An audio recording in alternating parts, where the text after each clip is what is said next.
Hi everyone, I want to talk about my favorite topic, trauma. I want to share, I'm going to try to do this in less than 5 minutes. I'll do my best, but I want to talk about really quickly, how and where does trauma start, how you get stuck in it, how you can heal trauma, signs that you're healing, and how to assess that.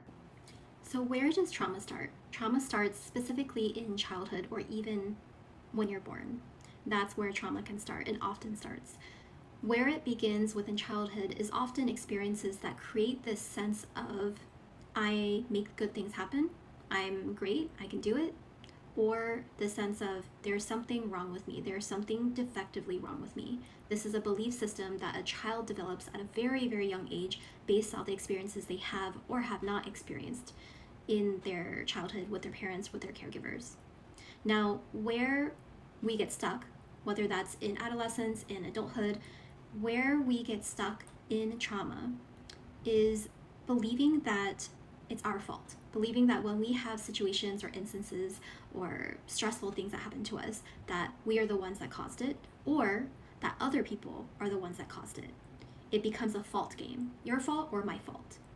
Reality, it's really not about fault. But when we get stuck in trauma, this is the belief system that we create in order to handle or control the situations that occur to us. Now, often when we get stuck, we struggle with engaging with other people, trusting them, letting them take control. And you're actually going to see this often in children and school systems where a child might act out, and in reality, this violent or scary act that they may engage in is truly because they don't trust anyone else to be in control. They have to be in control. And this manifests into behaviors both in childhood and in adults. And this is common signs of trauma. Another thing to also keep in mind when we are stuck in trauma is recognizing that the body reveals what the body buries. And what I mean by that is that we suddenly might act out in anger, we get aggressive, and we struggle with noticing what's going on inside. So we are not connected with our bodies. Our trauma shows up in aggressive behaviors, manifesting physically or responsively. But we struggle with being able to pause, to take a deep breath, and to simply notice how our actions or words may be affecting others. Now, where do I start if I want to start healing from my trauma?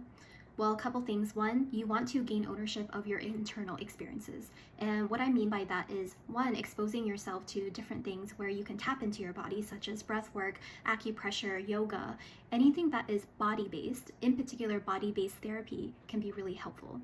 Now, one crucial thing to know is that the mainstream medical model system of psychiatrists and psychology don't typically study the body. And so you're actually going to find that a lot of people who study in those mainstream trainings will not actually have a training or understanding necessarily of body-based therapy. It might be more cognitive-based therapies.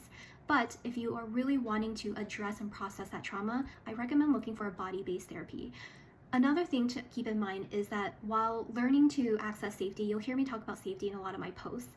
Safety is important, learning how to feel safe in your body, how to feel safe with the people around you, creating a safe environment.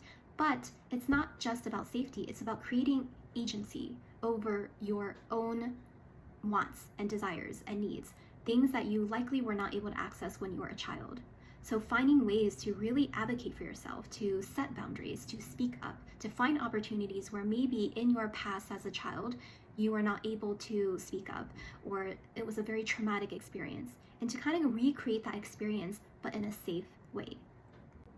Here are some signs that you might be healing from trauma or that you're in the process. One, you might be more patient with your partners and those that are the closest to you. Two, you're more curious, you're more engaged, you're more open to new experiences and new things, maybe even some inflexible things that are happening to you in your life. You are more patient with that. You feel ready to engage and the ability to not be afraid to react because you feel confident in knowing that you are the one managing your reactions and emotions. And last, you know how to befriend your fight or flight. You know how to befriend the scary parts of yourself that you are maybe ashamed of. You know how to work with it instead of working against it. The last thing, how can I assess that I am truly healing? How do I know? What is some feedback for that? Well, I think the best way to know is to look at your responses and your habits.